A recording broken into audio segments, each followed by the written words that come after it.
Hi friends, ఈరోజు అయితే మా పొలం ముడుతున్నాం. చూడండి ఫ్రెండ్స్, మా దగ్గరలోన కొండలు,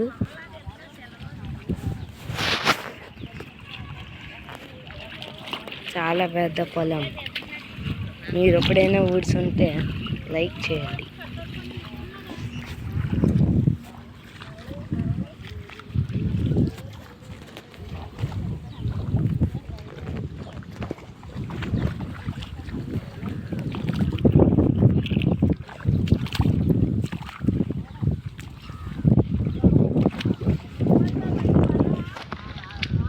పెద్ద పొలం. మీరు ఎప్పుడైనా ఉడిసారా? ఫస్ట్ అయితే ఇక్కడ నాటుకోవాలి. విత్తనాలు వేసుకున్న తీసి కట్టాలి. కట్టాక అక్కడ కట్టుకెళ్ళి విడిగా చేసి ఉడాలి.